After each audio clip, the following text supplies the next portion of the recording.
Good evening, students. The last two videos I had recorded on JSP introduction and the overview of JSP. I hope you have gone through it. You have checked the discussion. Let me continue the discussion with the code snippet, the examples of basic tags, that is scripting tags. So let me just revise it fastly.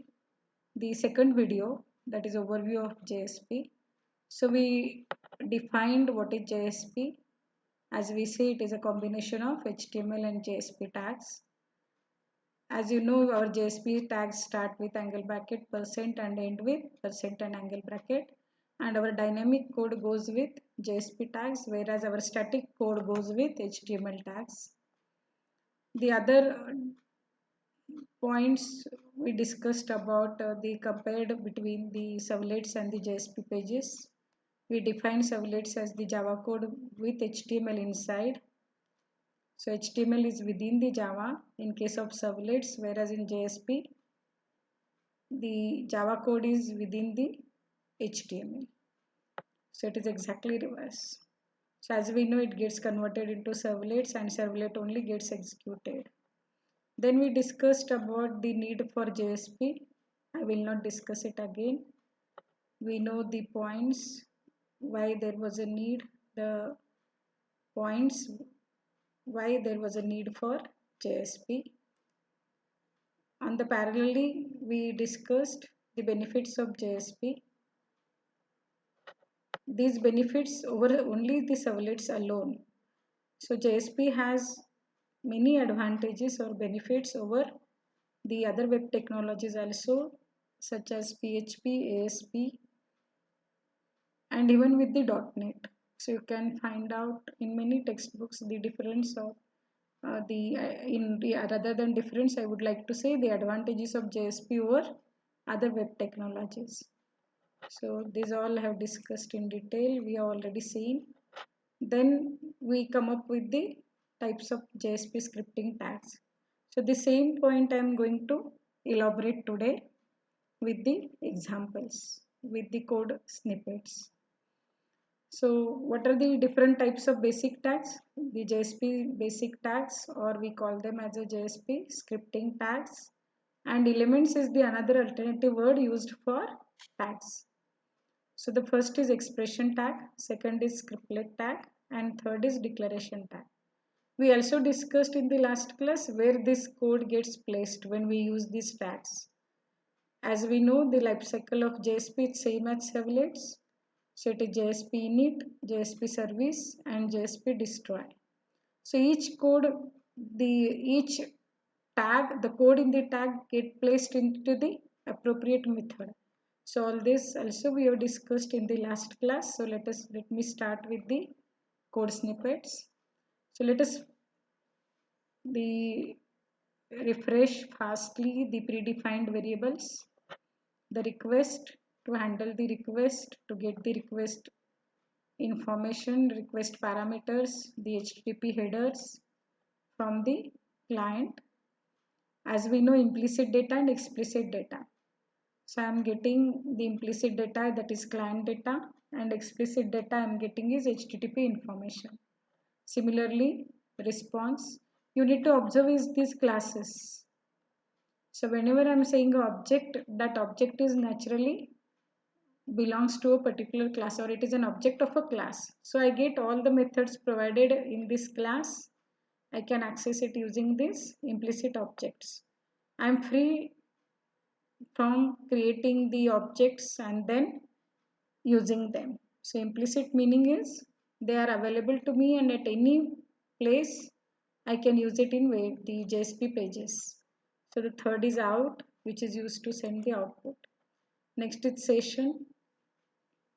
As we know, the session gets created for each user when he logs in. Session information I can get it using this implicit object.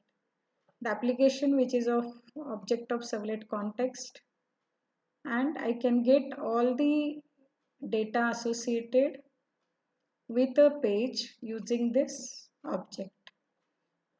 Or if I am storing a data in the servlet context, using servlet context class. Then I can share it or I can access it by all the servlets and JSP pages. So it becomes like I can share my data in particular page to all the servlets or the JSP pages. Similarly, config, this is used for the initialization parameters to initialize the variables for a particular JSP page. You want to do some initialization for the JSP page. Page context, it is a access to, it gives you a single point of access to the particular JSP page. So all attributes of JSP, all the data from the JSP page, I can get it as attributes using this particular object. This is useful only when I'm using the last object page. It is similar of this keyword and it is useful only when I'm using the scripting language other than Java. So let us start with the examples. As we know the syntax of Java expression with equal to sign, I embed an expression into the tag. So the first example which you find it here is I'm creating an object and I'm using a class naturally to create an object. So as you know, util package provides you a date class. Now what happens here is your constructor is getting called. From where did you getting the output? That is, the constructor is getting executed. So your current date and time gets displayed with this line of code. So now you can see how powerful it is. The expression evaluation is not a mere a simple C is equal to A plus B. You can create objects and then your constructor is getting called and then it is the expression is getting evaluated in that form. So you can see how powerful it is to use the expression tag. So let us find out some more examples on expression tag. Now if you see here on the screen, I am using the implicit objects. The first line goes over as discussed in the previous slide, but the next line if you see, I am using the application object. I am accessing get server info method provided in servlet context because application is my object of servlet context. So I am getting which server is running. I can get at the client side which server is running at the server using this method. Now when the user logs in, session ID is created for a particular user. So I can get the session ID of the user using getID method provided in HTTP session class because session is my implicit object of HTTP session. Now if you see the code goes very fast. Like I'm directly using implicit objects. Nowhere I'm using the classes. I'm not creating the objects. I need not define in it. I need not define service method or do get method, do post method like my servlet. Right? So that is the ease which you get it with the JSP. So directly we are using the expression tag. I'm using implicit objects in that. My expression, my method is also getting evaluated in that and my output is also getting displayed here. So the code becomes very you can say a very less but a more powerful code because I'm doing many things in one line. I can do it in JSP pages. So the last line which you find is, let me repeat it before I go to last line. I'm using the methods which are provided in the naturally the classes of which are the implicit object I'm using. Right? There are many methods, as you know, it is same as your servlet API. Now let me come to the last line. What I'm doing it here? I'm using a get parameter method provided in HTTP servlet request.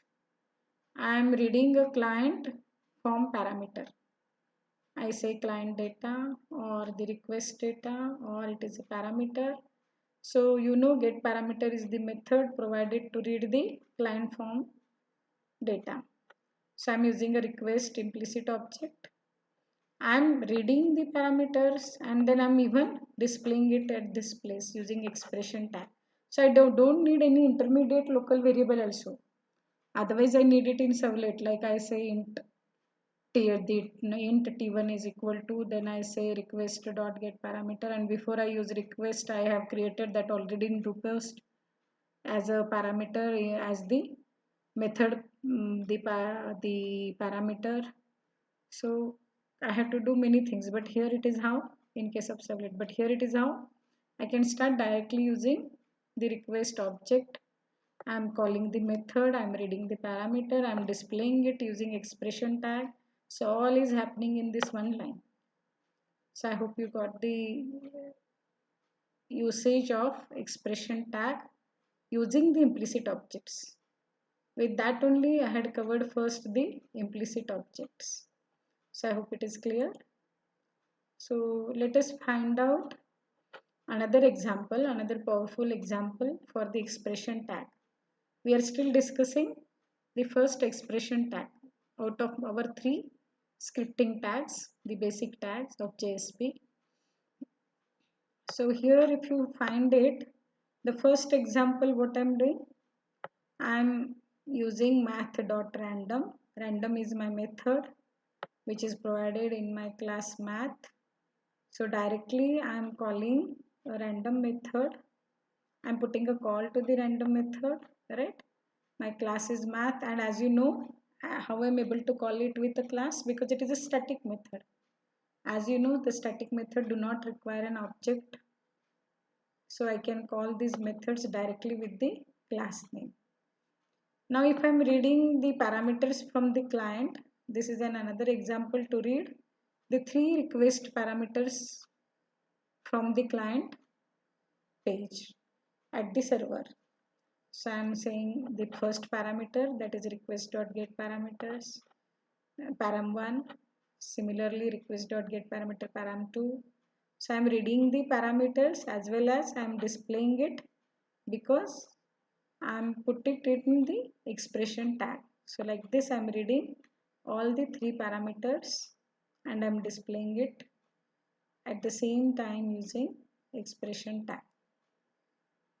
Now let us go for the second tag, that is scriptlet tags.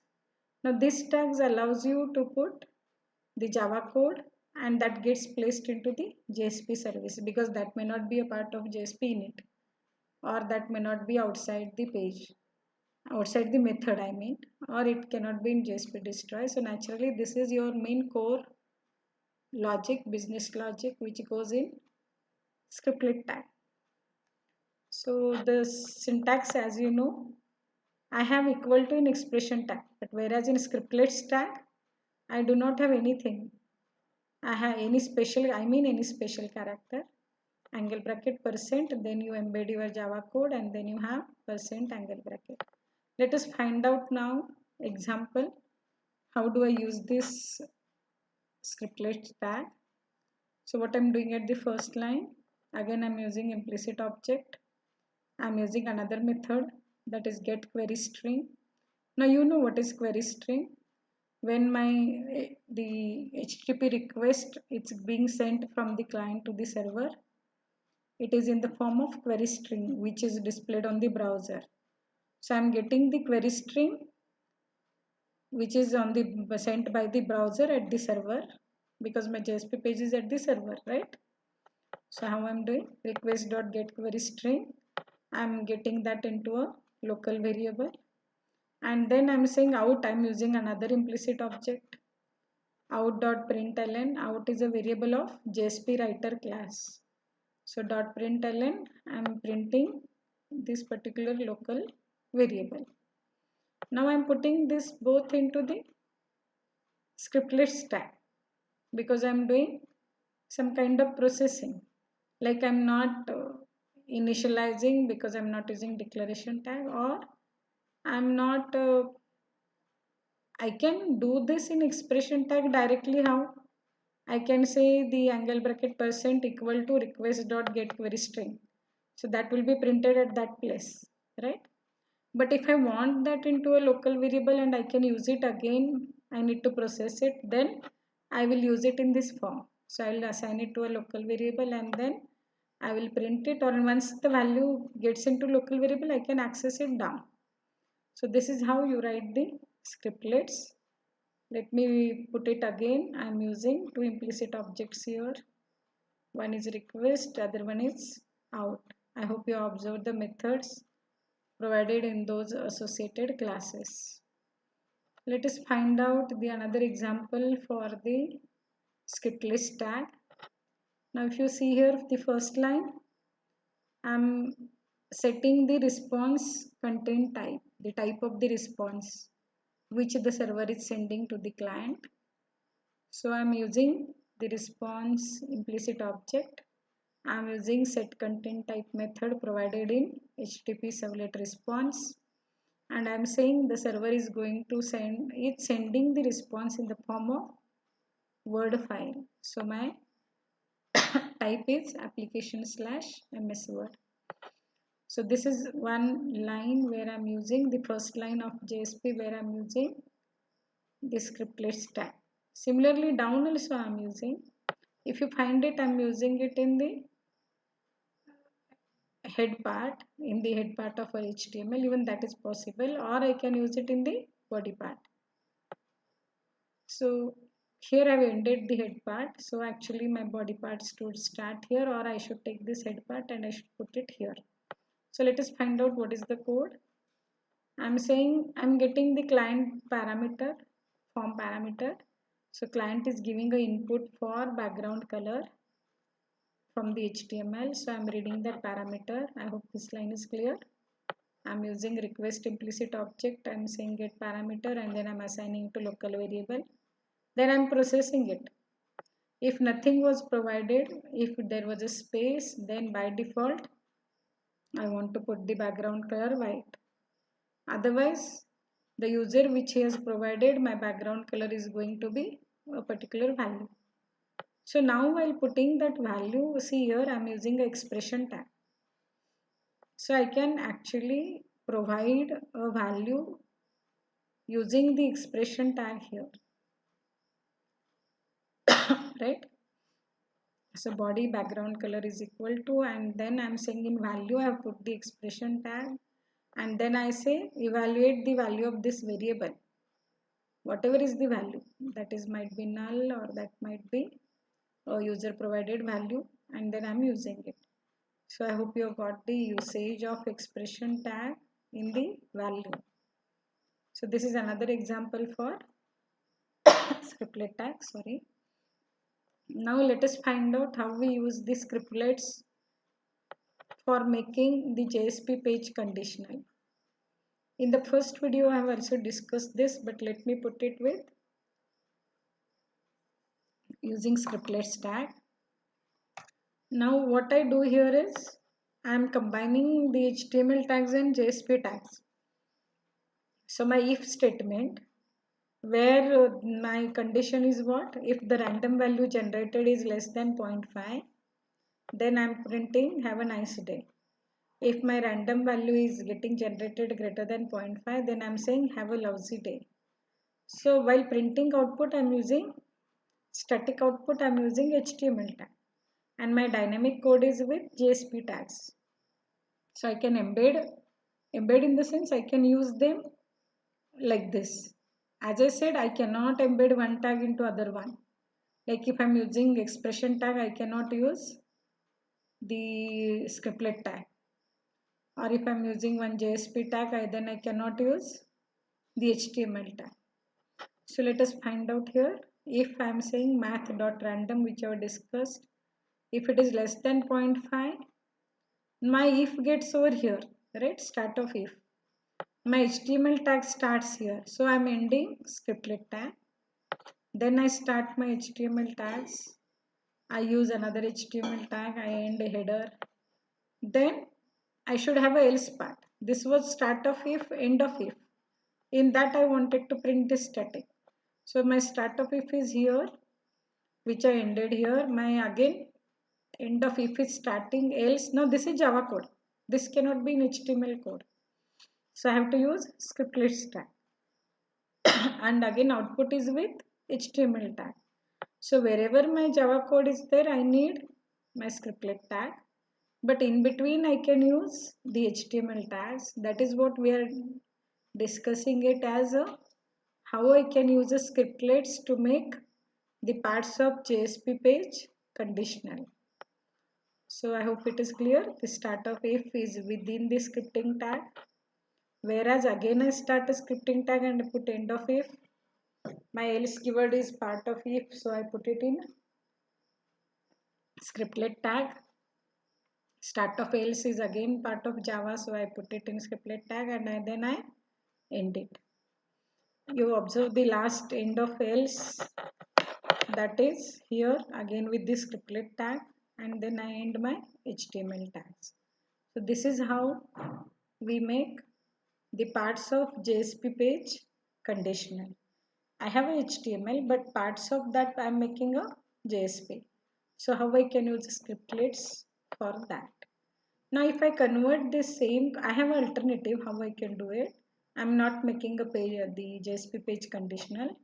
How I am doing? If math.random is less than 0.5, then I am using implicit object, and then I am saying out.println, and now I am saying have a nice day, right? Now this is I am putting in println with the HTML tags that gets interpreted there. That is not a problem. So else out.println I am putting this. So this is another way.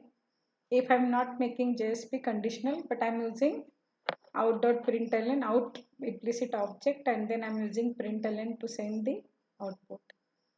Or you can say this is how when you write a previous JSP page, when it is converted into a servlet, it will be of this kind. So even that is also correct. This is my servlet code of that JSP, earlier JSP, or I can put in JSP itself also like this. Okay, so now we are done with expression tag. We are done with scriptlets. Now I am starting with declaration tag, the last tag. Now as we know, the declaration tag can be used to define a methods or the fields. Where do they get inserted? They get inserted into the main body of the class. That means they are not put up in any method and all. They are like above the method. Any other method like service method, JSP service method, outside the JSP service method. Now let us find out the general form and how do we use it. This is the syntax. You recognize your declaration tag, or you can use it declaration tag with exclamation mark. Either I define a field or variables. I mean we can call them as a variables or method. Let us find out an example. What I am doing it here. I am declaring a method with name random heading. You observed the declaration tag. My return type is string. It is a private, right? What I'm doing, I generate a random number and I send it in the headings. So using the heading too, that is the display heading used for that. So the name comes as a random heading. Now if you see it, I have already defined a method using declaration tag. It is ending here. Below that I am using expression tag and I am putting a call to this method. So are you getting the advantage of expression tag? Even I can call a methods in the expression tag. So that is a call to the method. So method is executed and the output is placed in that particular, I can say at the place where you use this expression tag. So you can use declaration tag to declare methods or fields, and you can use expression tag to call that method. So I hope now you find out how even these simple basic tags are powerful. In the next classes we'll see action tags, more powerful tags, action tags. Then we will see the directive tags in detail, then how to use the JSP bean in the bean classes with the JSPs, the more powerful tags. But even though these are basic tags, you can see how powerful they are, the way we can use them. Now this is the last code where we find it, the access count for a particular page. You see any web page you open, you find these many people visited the web page. How do you get it? You declare that variable access count and then I'm increasing it whenever the server is rebooted. So I'm increasing the count, and that I'm putting it in expression tag. So whenever the server is rebooted, this page I'm writing as a init page. In the JSP init also I can put this, or I can put it in my code that I'm saying whenever this page is visited, naturally this will be incremented by 1. So I hope this was useful. Let me go with the next class with the action tags in the next video. Okay, thank you.